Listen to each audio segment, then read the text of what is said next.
Hello दोस्तों, नमस्कार। Law GS Bihar वाला में आपका स्वागत है। आइए अब हम लोग आधुनिक भारत का जो इतिहास पढ़ रहे थे उसमें 18वीं शताब्दी में स्थापित नवीन स्वायत्त राज्य ये चैप्टर ही समाप्त हो चुका था। इसका कुछ हम लोग एमसीक्यूज भी देख लिए थे। जो एमसीक्यूज बचा हुआ था उसका आइए हम लोग अगला भाग आज देखते हैं। आइए पहला क्वेश्चन ये है, निम्नलिखित में से कौन एक मुगल सम्राट द्वारा नियुक्त बंगाल का अंतिम गवर्नर था। तो ये हम लोग पीछे वाले चैप्टर में जब हम लोग बंगाल पढ़ रहे थे तो उसका सबसे पहले जो स्वतंत्र राज्य जो बना बंगाल नींव डालने का जो काम किया था वो हम लोग पढ़े हुए थे मुर्शिद कुली खां। ठीक, इसका आंसर भी यही होगा कि अंतिम गवर्नर जनरल भी मुर्शिद कुली खान था। और मुर्शिद कुली खान को जो बनाया हुआ था वहां पर सूबेदार वो फर्रुख सियार ने बनाया हुआ था 1717 ईस्वी में। वो लास्ट बंगाल का अंतिम गवर्नर भी रहा। फिर उसके बाद में मुर्शिद कुली खान की मृत्यु हो जाती है 1727 में। 27 के बाद उसके बाद में उसका दामाद सुजाउद्दीन बंगाल का सूबेदार बना, जिसे तत्कालीन मुगल सम्राट मोहम्मद शाह के रंगीला के नाम की मान्यता भी प्रदान की गई है, उसके नाम से भी जाना जाता है। मुगल सम्राट द्वारा नियुक्त बंगाल का जो अंतिम गवर्नर था वो मुर्शिद कुली खान था। और इसको जो सूबेदार नियुक्त किया था वो फर्रुख सियार ने किया था। अब आइए अब हम लोग दूसरा क्वेश्चन देखते हैं। उसमें उसके बाद में जो हम लोग बंगाल पढ़े हुए थे उसके बाद में एक और क्वेश्चन आता है जो बिहार के पीसीएस में हमेशा पूछे जाता है कि बंगाल का जो नवाब था मीर कासिम, वो बंगाल की राजधानी मुर्शिदाबाद से मतलब मुंगेर में हस्तांतरित किया था। ये हमेशा क्वेश्चन आता है, आपके एग्जाम में मिलेगा देखने को। फिर उसके बाद में मुर्शिद कुली खान का भी हमेशा ये क्वेश्चन आता है। ये दोनों में से किसी ना किसी ये क्वेश्चन बना ही रहेगा। आइए अब हम लोग दूसरा क्वेश्चन देखते हैं। मुगल बादशाह द्वारा नियुक्त बंगाल का अंतिम सूबेदार था तो कौन था, ये हम लोग देखते हैं। इसको कौन था, आप लोग भी अगर देख रहे हैं तो इसको आप लोग बताइए कमेंट में कि यहाँ इसका आंसर क्या होगा। आप लोग का भी दायित्व बनता है कि हम जो पीछे पढ़े हैं उसको रिवीजन कितना है, कितना हम पढ़े हैं तो उसे कितना मुझे आ रहा है उसमें से। तो यही था मुर्शिद कुली खान, इसका आंसर होगा मुर्शिद कुली खान। ठीक, ऊपर में भी जो ये बताया गया है इसमें भी है, उसी में से क्वेश्चन बनकर निकला है। जब ये जो दिया गया इसको अच्छे से पढ़िएगा तो इसी में से कई सारे क्वेश्चन बनता है। फिर हम लोग तीसरा क्वेश्चन देखते हैं। निम्नलिखित में से कौन सा युद्ध था जिसमें जिसमें भारत में ब्रिटिश प्रभुत्व को प्रारंभ किया। तो ये था प्लासी का युद्ध जो हम लोग पढ़े हुए थे। ये हुआ था 1757 में। लेकिन बिहार उहार के जो एग्जाम होता है उसमें डेट वाइज पूछ ली जाती है। तो इसका डेट है 23 जून 1757 को। ठीक, ये हुआ था प्लासी की जो घटनाएं हुआ था, युद्ध हुआ था, इसी समय घटा था। इसका नेतृत्वकर्ता जो था अंग्रेज जो था उसका नाम था रॉबर्ट क्लाइव। ठीक, सिराजुद्दौला को पराजित किया था इन्होंने। अब आइए आगे हम लोग क्वेश्चन देखते हैं 4 नंबर। इंग्लैंड की ईस्ट इंडिया कंपनी की भारत में प्रथम निर्णायक सैन्य सफलता मानी जाती है। तो किसको मानी जाती है जो निर्णायक मतलब सैन्य सफलता मानी जाती है, वो सबसे सफल पूर्वक जो रहा वो रहा प्लासी का युद्ध रहा, जो कि 23 जून 1757 में रॉबर्ट क्लाइव के नेतृत्व में लड़ा गया। रॉबर्ट क्लाइव जो था अंग्रेजों का नेतृत्व कर रहा था, उस सिराजुद्दौला को हरा दिया था प्लासी के युद्ध में, जो इसका आंसर भी होगा प्लासी का युद्ध। आइए अब हम लोग देखते हैं 5 नंबर जो क्वेश्चन है। प्लासी का युद्ध लड़ा गया था वर्ष 1757 में। लेकिन आप लोग इसको डेट वाइज भी देखते रहिएगा, क्योंकि अभी बिहार का जो 17वीं नोटिफिकेशन जो आया है वो एग्जाम होने वाला है, उसमें डेट वाइज पूछ ली जाती है। इसका आंसर होगा 1757 बी। 6 नंबर क्वेश्चन हम लोग देखते हैं। सिराजुद्दौला लॉर्ड क्लाइव द्वारा परास्त हुआ था किस युद्ध में। तो ये हुआ था प्लासी के युद्ध में। अब देखिए एक 1757 का जो युद्ध होता है प्लासी का, उसे कई सारे क्वेश्चन निकल कर आ रहा है, किसके किसके बीच लड़ा गया, कब हुआ था, कि डेट भी पूछ लिया जा रहा है। उसके बाद में सफल मतलब ये सफल पूर्वक निर्णायक सैन्य असफलता मानी जाती है। इसका जो आंसर होगा प्लासी का युद्ध होगा, ए नंबर। भारतवर्ष में ब्रिटिश साम्राज्य का संस्थापक कौन था? अब भारतवर्ष में ब्रिटिश साम्राज्य का जो संस्थापक था वो रॉबर्ट क्लाइव को ही माना जाता है, क्योंकि भारतवर्ष में ब्रिटिश साम्राज्य का जो संस्थापक है वो रॉबर्ट क्लाइव को माना जाता है। क्यों माना जाता है? क्योंकि उसने जो प्लासी का युद्ध हुआ था उसमें सफल पूर्वक नवाब सिराजुद्दौला को पराजित कर पहली बार भारत में ब्रिटिश प्रभुत्व की नींव रखी। इसीलिए उसको लॉर्ड लॉर्ड रॉबर्ट क्लाइव को सब भारत में मतलब नींव का जनक माना जाता है। आइए अब हम लोग इसका 8 नंबर क्वेश्चन देखते हैं। निम्नलिखित में से किसे स्वर्ग से उत्पन्न सेना नायक कहा गया है? तो इसमें जो आंसर होगा ये होगा रॉबर्ट क्लाइव। क्यों कहा गया है? क्योंकि क्लाइव एक सैनिक के रूप में तो था ही, वो जन नेता भी था। वो सैनिक का अपने सैनिक का नेतृत्व तो कर ही रहा था, लेकिन वो जनता के बीच में वो जन नेता बन चुका था। वो विलियम पीट का यह कथन है कि वहां का जो एक इतिहासकार थे विलियम पीट, वो कहते हैं ये रॉबर्ट क्लाइव को, यह स्वर्ग से उत्पन्न सेना नायक था। हेवन बॉर्न जनरल, इंग्लिश इसका हुआ हेवन बॉर्न जनरल। अब आइए हम लोग 9 नंबर क्वेश्चन देखते हैं। प्लासी का युद्ध मैदान कहाँ स्थित है? अभी के जो समय में है प्लासी किस राज्य में है? वो पश्चिम बंगाल में है। ये आप जान ही रहे हैं कि पश्चिम बंगाल में प्लासी का युद्ध जो हुआ था वो पश्चिम बंगाल में ही हुआ था। वर्तमान समय इसका जो है पलासी बोला जाता है, वर्तमान नाम जो है इसका पलासी हो गया है। ठीक, यह युद्ध पश्चिम बंगाल राज्य के नदिया जिला, जो प्लासी जगह है, अभी जो 1757 में युद्ध लड़ा गया था वो अभी प्रेजेंट टाइम में नदिया जिले में भागीरथी नदी के किनारे स्थित है। यह भी एग्जाम में पूछा जा सकता है कि प्लासी का जो युद्ध लड़ा गया वो किस नदी के किनारे लड़ी गई थी? तो भागीरथी नदी के किनारे लड़ी गई थी। आइए अब हम लोग 10 नंबर क्वेश्चन देखते हैं। निम्न में से किसने अपनी राजधानी मुर्शिदाबाद से मुंगेर हस्तांतरित की? जो हमने अभी पीछे बताया, ठीक है, उसी में अब इसका आंसर भी छुपा गया। मीर कासिम ही ऐसा व्यक्ति था जो अपनी राजधानी मुर्शिदाबाद से मुंगेर ले गया। अब मुंगेर जो है वो बिहार में है, मुर्शिदाबाद जो था वो पश्चिम बंगाल में था। जो इसका ये हस्तांतरित जो किया हुआ था ये संभवतः मुर्शिदाबाद के षड्यंत्र वातावरण और वहां के कलकत्ता से मतलब दूर रहना चाहता था, क्योंकि वहां पर इतना राजनीतिक षड्यंत्र हो चुका था, जो उससे उब गया था, वो वहां रहना पसंद नहीं करता था, ताकि इसी के कारण वो मतलब अंग्रेज उसमें हस्तक्षेप न करे। इसी के कारण वो क्या किया, मतलब मुर्शिदाबाद से जो अपना राजधानी है मुंगेर कर लिया। आइए अब हम लोग 11 नंबर क्वेश्चन देखते हैं। 11 नंबर जो क्वेश्चन है, सबसे अधिक निर्णायक युद्ध जिसने अंग्रेजों के भारत में प्रभुत्व को स्थापित किया था, ये जो है ये सबसे जो निर्णायक युद्ध है जिसने अंग्रेजों के भारत में प्रभुत्व को संस्थापित किया था, ये जो इसका आंसर होगा ये बक्सर का युद्ध होगा। बक्सर का युद्ध लड़ा गया 1764 में। 1764 में औरंगजेब ने मीर कासिम, अवध के नवाब मीर कासिम, उसके बाद में अवध का जो नवाब था सुजाउद्दौला, दिल्ली के मुगल सम्राट शाह आलम द्वितीय की सम्मिलित होना बक्सर के युद्ध में वो लोग परास्त हो गए, यानी हार गए। ठीक, जीत नहीं पाए उस युद्ध को।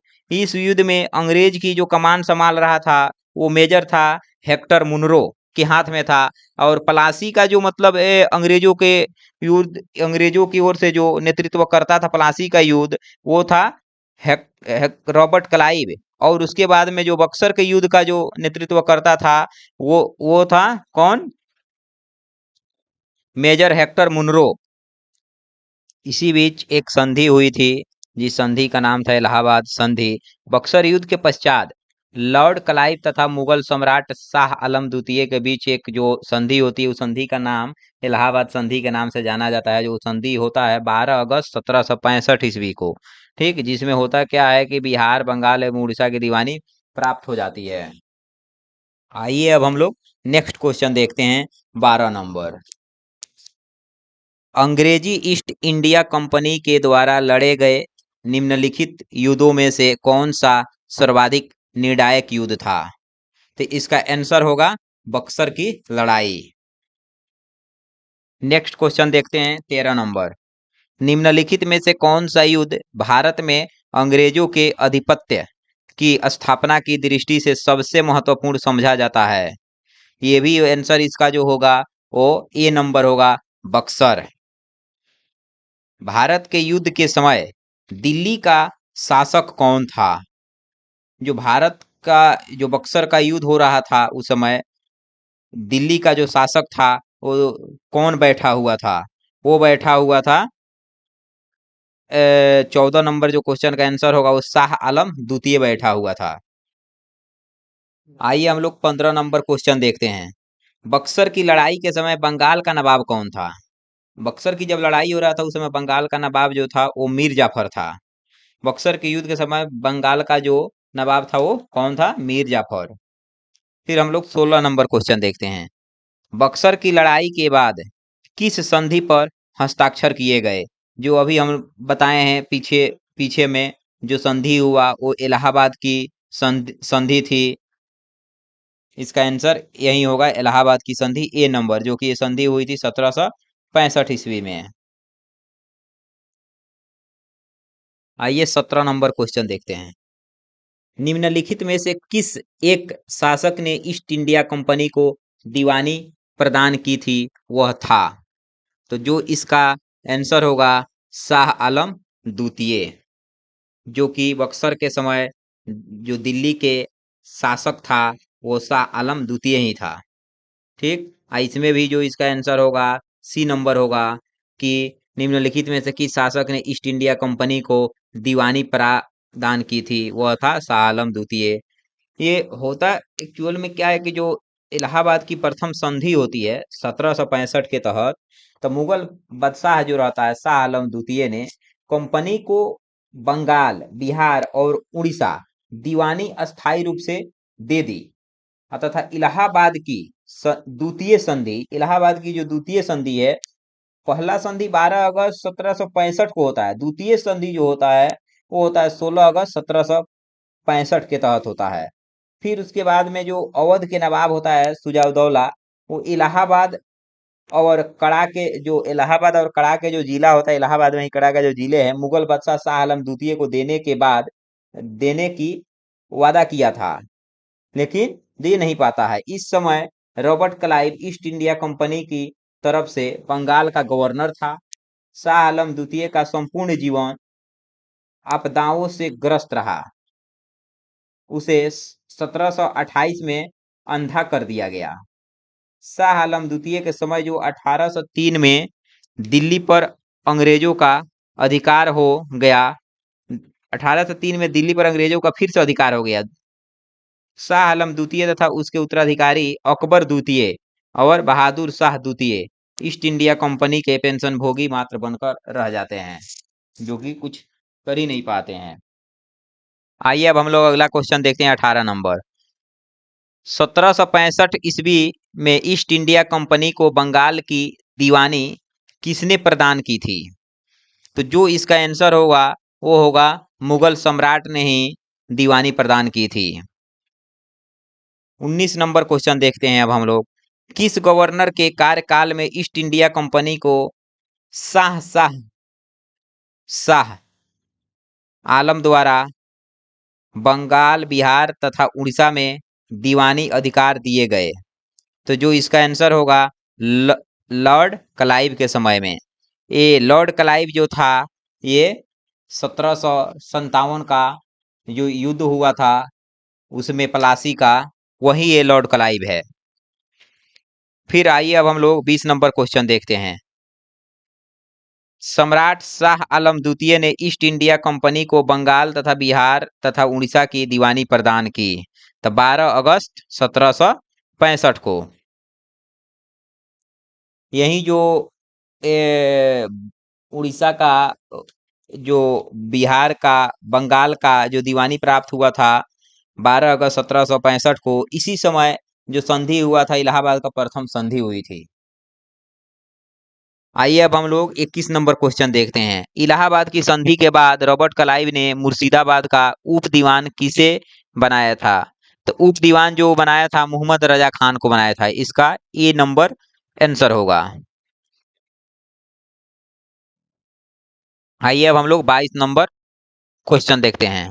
1765 ईस्वी में दीवानी प्रदान किए जाने के बाद ब्रिटिश सबसे पहले निम्नलिखित में से किस पर्वतीय जनजाति के संपर्क में आए थे? जो 1765 में दीवानी प्रदान किए जाने के बाद ब्रिटिश सबसे पहले निम्नलिखित में से किस पर्वतीय जनजाति के संपर्क में आए थे? वो जनजाति है खासी जनजाति, जो कि ऑप्शन नंबर बी होगा। जो बंगाल की दीवानी जो प्राप्त होती है, उसके पश्चात जो 1765 में सिलहट आते हैं वो, ठीक, जो कि सिलहट पश्चिम बंगाल में है। ठीक, वहां पर खासी जनजाति के जो लोग थे, वो चावल, नमक एवं सूखी मछलियों के बदले रेशम, सूती कपड़ा जो सामान होता था, मोम होता था, मधु मधु होते थे, सींग होता था, व्यापार करने हेतु सिलहट की सीमा पर पंडुआ में आते थे। समुद्री किनारे के पास में जो सिलहट जिला है पश्चिम बंगाल में, उसी के पास वो समुद्री किनारे पास आते थे अपना। खासी पर्वतों में पाए जाने वाले जो चूना पत्थर का उपयोग होता था, वो बंगाल में चूना पत्थर की मांग की पूर्ति हेतु किया जाता था। कुछ समय पश्चात होता क्या है कि ईस्ट इंडिया कंपनी के जो ब्रिटिश अधिकारी होते थे, वो चूना पत्थर का व्यापार करने लगते हैं, जिसमें अगर उनको देखते थे अंग्रेज कि इसमें हमको इतना मुनाफा होता था, उसी का वो भारत से व्यापार करना शुरू कर देते थे, जिससे वे खासी जनजाति के संपर्क में आए और कम मूल्यों पर खरीदते थे और वहां पर अधिक मूल्यों पर ले आकर बेचते थे, मुनाफा ज्यादा कमाते थे। आइए अब हम लोग 23 नंबर क्वेश्चन देखते हैं। अवध सल्तनत के हिंदू नायब वजीर के संदर्भ में निम्नलिखित कथनों में कौन सा कथन सही है? तो जो इसका आंसर होगा, वो आंसर इसका 1 और 2 दोनों होगा, सी होगा। आइए फिर हम लोग 24 नंबर जो क्वेश्चन है इसको देखते हैं। 18वें शतक में भारत में लड़े गए युद्धों को निम्नलिखित में से सही कालानुक्रम कौन सा है? इसका जो आंसर होगा, अंबर युद्ध, पलासी युद्ध, वांडीवास युद्ध, बक्सर का युद्ध। अभी सबका हम जान लेते हैं कि अंबर युद्ध कब हुआ था। अंबर युद्ध जो हुआ था वो 1749 में हुआ था। ये ऑप्शन में भी मिलान करने का दे देगा आपको कि अंबर युद्ध कब हुआ था, पलासी का युद्ध कब हुआ था, वांडीवास का युद्ध कब हुआ था, बक्सर का युद्ध कब हुआ था। तो जो अंबर का युद्ध हुआ था वो 1749 ईस्वी में हुआ था।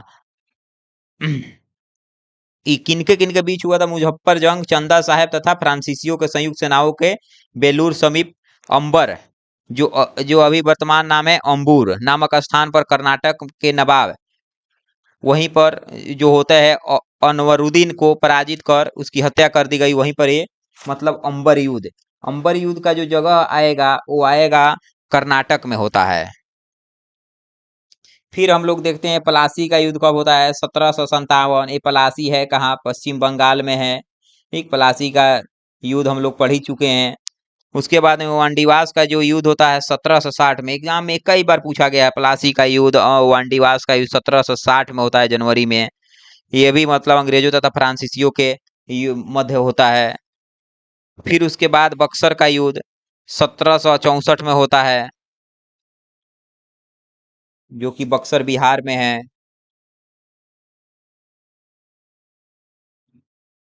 आइए अब हम लोग 25 नंबर क्वेश्चन देखते हैं। उस फ्रांसीसी सेनापति का नाम बताइए जो 1760 के वांडीवास युद्ध में पराजित हुआ। तो उसका नाम था काउंट लाली। जो आंसर होगा ए नंबर, काउंट लाली।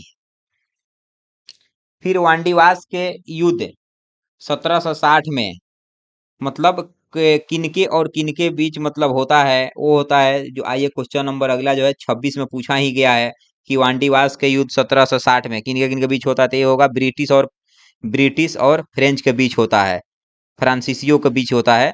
ब्रिटिश ने फ्रेंच को हरा देता है। आइए अब हम लोग अगला जो क्वेश्चन है 27 नंबर, इसको देखते हैं। 1760 का प्रसिद्ध वांडीवास का युद्ध अंग्रेजों द्वारा किसके खिलाफ लड़ा गया था?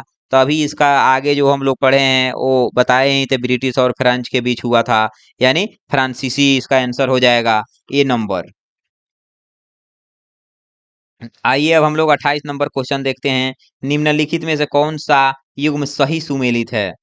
तो इसमें जो सही सुमेलित है वो है, मतलब वांडीवास का युद्ध फ्रांसीसी विरुद्ध ईस्ट इंडिया कंपनी के बीच लड़ा गया था, अंग्रेजों के विरुद्ध फ्रांसीसी और अंग्रेज लड़े हुए थे। बक्सर का युद्ध जो हुआ था, आपको पता ही है किन के बीच हुआ था।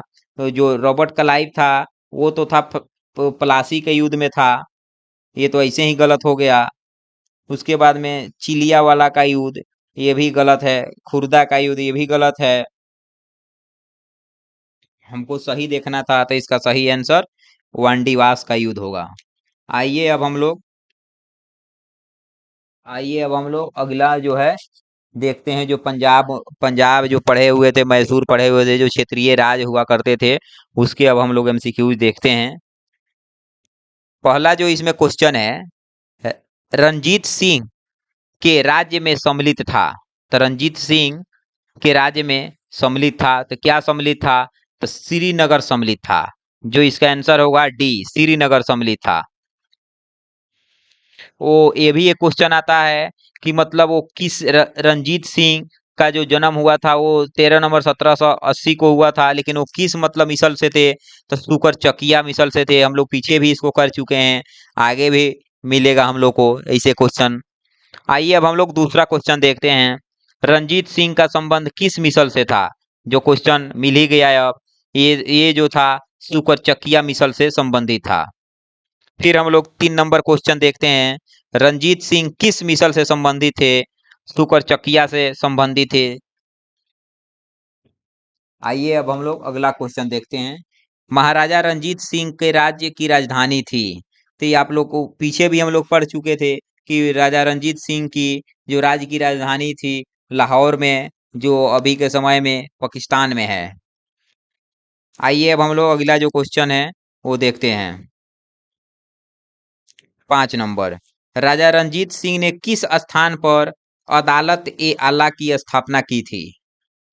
तो जब उनकी राजधानी ही थी लाहौर में, तो स्वाभाविक रूप से बनता भी यही है कि अदालत ए आला उनका जो स्थापना किए होंगे वो लाहौर में ही किए होंगे। तो इसका जो ऑप्शन हो जाएगा बी नंबर हो जाएगा, रंजीत सिंह।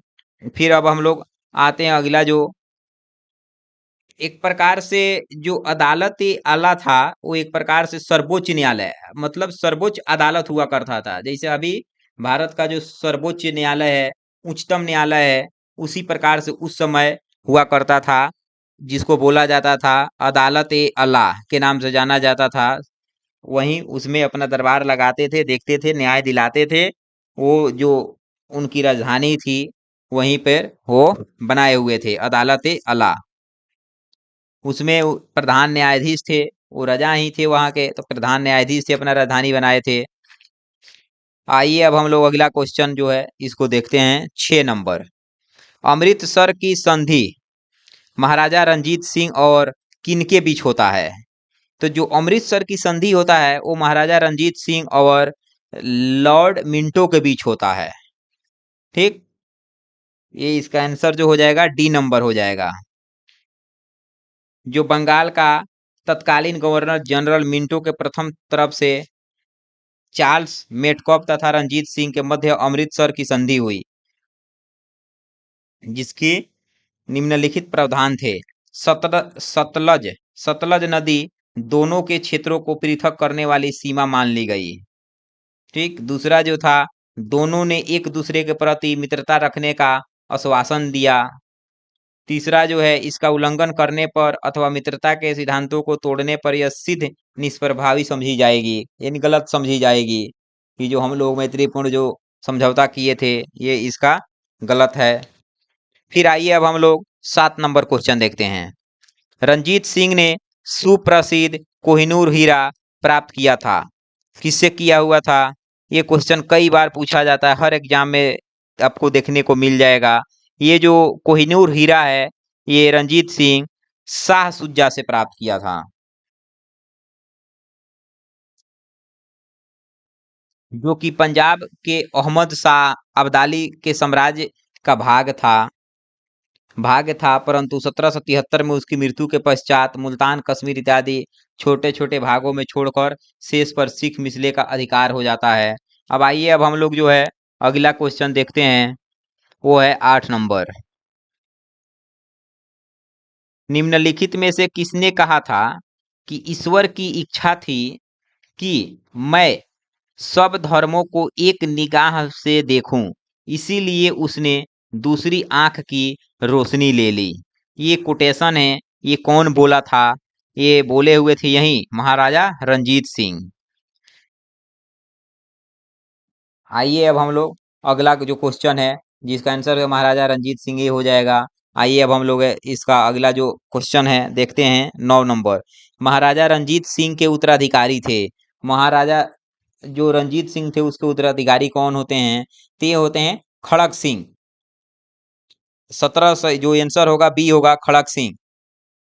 1739 में रंजीत सिंह की मृत्यु के बाद उनका पुत्र खड़क सिंह सिंहासन पर बैठा। अब आइए अब हम लोग 10 नंबर क्वेश्चन देखते हैं। सिख राज का अंतिम राजा कौन था? ये तो हम लोग पीछे भी पढ़ चुके थे, सिख राजा का जो अंतिम राजा था वो दिलीप सिंह ही थे। महाराजा दिलीप सिंह सिख साम्राज्य के अंतिम शासक थे। उन्होंने 1843 से लेकर 1849 तक शासन किया था। आइए जो अब हम लोग आगे का जो क्वेश्चन है नेक्स्ट वो 11 नंबर है, इसको अब हम लोग देखते हैं। पंजाब के पूर्व महाराजा दिलीप सिंह के विषय में निम्नलिखित में से कौन सा एक कथन सत्य है? अब आइए इसमें से एक कथन सत्य चुनना है। अभी 4 ऑप्शन है, इसमें से देखा जाए कि कौन सा आंसर होगा। तो इसमें जो 23 अक्टूबर 1893 को उनका निधन जो होता मृत्यु होता है पेरिस में हुआ है, ये तो सही है, एकदम सही है। ऑप्शन ही इसका ये हो जाएगा। आइए अब हम लोग नेक्स्ट जो क्वेश्चन है 12 नंबर उसको देखते हैं। सिख साम्राज्य का अंतिम शासक था, तो अभी पीछे भी हम लोग पढ़े हैं जो सिख साम्राज्य का अंतिम शासक था वो दिलीप सिंह ही थे। आइए अब हम लोग 13 नंबर क्वेश्चन देखते हैं, ये आंसर हो जाएगा इसका। पंजाब के विलय के संबंध में निम्नलिखित में से कौन सा कथन असत्य है यानी गलत है? ये एग्जाम में देखिएगा सत्य और असत्य देता है ना, इसमें बहुत कंफ्यूजन हो जाता है। ठीक, बहुत ध्यान से पढ़ना होता है क्वेश्चन को कि सत्य है कि असत्य है। तो इसमें जो पूछा गया है ये असत्य पूछा गया है। ठीक, तो 29 मार्च 29 पहला जो ऑप्शन है 29 मार्च 1849 को गवर्नर जनरल की ओर से घोषणा हुई कि पंजाब राज समाप्त हो गया। ये तो आंसर होगा नहीं क्योंकि इसमें असत्य पूछ रहा है। दूसरा जो ऑप्शन है महाराजा दिलीप सिंह के सभी प्रदेश भारतीय ब्रिटिश साम्राज्य का हिस्सा बन गया, अब इसमें असत्य पूछ रहा है। इसमें ये जो बात बताया गया ये भी होगा नहीं। अब जो तीसरा है दिलीप सिंह को ये जो पेंशन देने की बात कही गई थी, 2.5 लाख वार्षिक पेंशन देने की जो बात कही गई थी, क्या ये बात सही है? नहीं, ये तो सही नहीं है, ये बात तो नहीं कही गई थी, तो यही असत्य होगा। ठीक, जो इसका आंसर होगा सी होगा। आइए अब हम लोग नेक्स्ट क्वेश्चन देखते हैं। वो जो पेंशन है जो बात कही गई थी 4 से 5 लाख वार्षिक पेंशन कहा गया था देने को, लेकिन 2.5 लाख नहीं बोला गया था। अब आइए अब हम लोग जो 14 नंबर क्वेश्चन है उसको देखते हैं। पंजाब के विलय के पश्चात पंजाब पर शासन करने के लिए निम्नलिखित में से कौन 3 परिषद का सदस्य नहीं था? तो जो इसका आंसर होगा वो आंसर इसका जो होगा इसमें आंसर इसका किसी किसी जो आयोग है, कोई कोई आयोग है, इसका आंसर जो माना है HM इलियट माना गया है, कहीं माना गया है रॉबर्ट मंटोगोमरी। लेकिन इसको क्वेश्चन साथियों छोड़ देते हैं, इसको हम लोग कल देखेंगे कि हाँ इसका आंसर सही कौन सा होगा। ठीक, आइए जो है नेक्स्ट क्वेश्चन है उसको हम लोग देखते हैं 15 नंबर। प्रथम आंग्ल मैसूर युद्ध, ये तो हम लोग पढ़े हुए हैं कि प्रथम आंग्ल मैसूर युद्ध कब होता है और कौन विजयी हुआ। तो आइए हम लोग 15 नंबर क्वेश्चन देखते हैं कि प्रथम आंग्ल मैसूर युद्ध में कौन विजयी हुआ। तो प्रथम आंग्ल मैसूर युद्ध में जो विजयी हुआ था वो हैदर अली हुआ था। और प्रथम आंग्ल मैसूर युद्ध जो लड़ा गया था वो 1767 से और 69 के बीच लड़ा गया था। ये त्रिगुट संधि से हुआ था। अब आइए अब हम लोग जो देखते हैं अगला क्वेश्चन, वो है 16 नंबर। निम्नलिखित में से कौन 1755 ईस्वी में डिंडीगुल मैसूर में एक आधुनिक शस्त्रागार की स्थापना की थी। ये भी हम लोग पढ़े हुए थे। ये जो स्थापना इसका किए हुए थे ये हैदर अली किए हुए थे।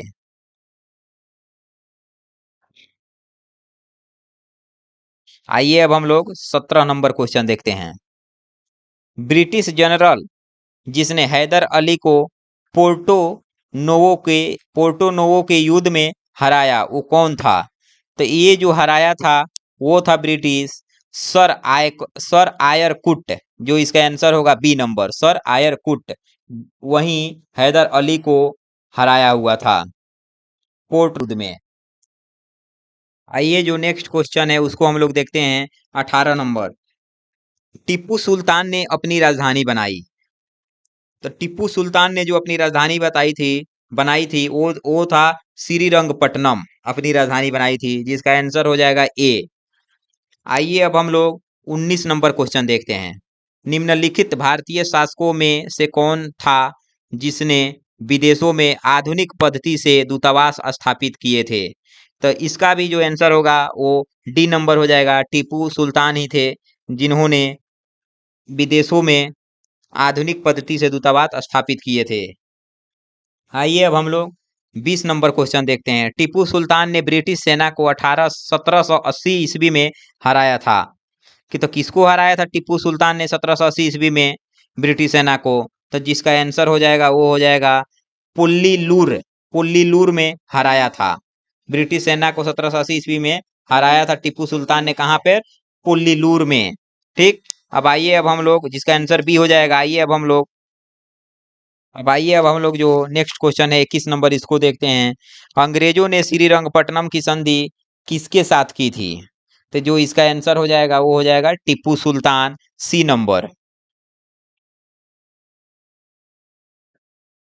आइए अब हम लोग देखते हैं नेक्स्ट जो क्वेश्चन है 22 नंबर। टीपू सुल्तान अंग्रेजों के साथ युद्ध में कब मारे गए। तो टीपू सुल्तान जो है अंग्रेजों के साथ युद्ध में जो मारे गए थे वो 1799 ईस्वी, यानी बी आंसर हो जाएगा इसका। ये भी पूछता है कि मतलब कौन से मतलब आंग्र मैसूर युद्ध में इन्होंने मारे थे। चतुर्थ आंग्र मैसूर युद्ध जो हो रहा था उसी में 1799 के दौरान अंग्रेजों ने लड़ते हुए मारा गया, अंग्रेजों के साथ लड़ते हुए मारे गए। आइए जो नेक्स्ट क्वेश्चन है 23 नंबर, इसको हम लोग देखते हैं। इसमें कह क्या रहा है, निम्नलिखित में से कौन एक सुमेलित है, यानी कौन एक सही है। जो सही होगा उसको देखते हैं हम लोग।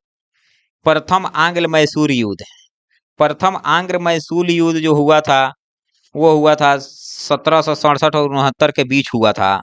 ठीक, उस समय जो अंग्रेज थे गवर्नर वे वेरेलस्ट था। यह युद्ध जो हुआ था 4 अप्रैल 1769 को मद्रास की संधि द्वारा समाप्त हुआ, प्रथम आंग्र मैसूर युद्ध। ये तो आंसर मतलब होगा नहीं। जो दूसरा है द्वितीय आंग्ल मैसूर युद्ध, तो द्वितीय आंग्र मैसूर युद्ध जो चला था वो 1780 से 84 के बीच चला था। ठीक, उसका जो अंग्रेज गवर्नर जनरल था वारेन हेस्टिंग था। यह युद्ध 1784 ईस्वी में जो हुआ था मैंगलोर की संधि द्वारा समाप्त हुआ। तो ये भी इसका आंसर होगा नहीं। जो तृतीय आंग्ल मैसूर युद्ध है ये जो हुआ था 90 और 92 के बीच हुआ था। ये अंग्रेज, इसके दौरान जो हुआ था अंग्रेज गवर्नर जो जनरल था लॉर्ड कर्नवालिस था। अंग्रेजों के विरुद्ध सहायता के लिए टीपू सुल्तान ने तुर्की से सहायता प्राप्त करने का प्रयत्न किया था, लेकिन 1784-85 ईस्वी में उसने एक दूत कस्तुतुनिया भेजा। 1787 ईस्वी में टीपू ने एक दूत मंडल फ्रांस भी भेजा। यह युद्ध 1792 ईस्वी की श्रीरंगपट्टनम की संधि द्वारा मतलब समाप्त हुआ। ये तो तीनों का तीनों आंग्ल मैसूर युद्ध जो है किसी न किसी संधि के द्वारा समाप्त हो जाता है, तो ये भी सही नहीं है। फिर आइए अब हम लोग चौथा देखते हैं। चौथा क्या कह रहा है? चौथा आंग्ल मैसूर युद्ध जो हुआ था वो 1799 में हुआ था, जिस समय अंग्रेजों से लड़ते हुए टिप्पू सुल्तान मतलब मारा जाता है, जिसकी मृत्यु हो जाता है। तो टिप्पू पराजित पराजित किया गया, बात तो सही है, और युद्ध के मध्य दिवंगत यानी उसकी मृत्यु हो जाती है, ये बात सही है। तो इसका जो ऑप्शन होगा डी नंबर होगा। तो जितना भी हम लोग पढ़े हुए थे उसका हम लोग एमसीक्यूज कर लिए, क्वेश्चन लगा लिए। इसको आप लोग बार बार देखते रहिए और अपने मित्रों को भी शेयर करते रहिए और चैनल को सब्सक्राइब करते रहिए, लव जीएस बिहार वाले को। ठीक है, तब तक के लिए इसके लिए आप लोग को बहुत बहुत धन्यवाद।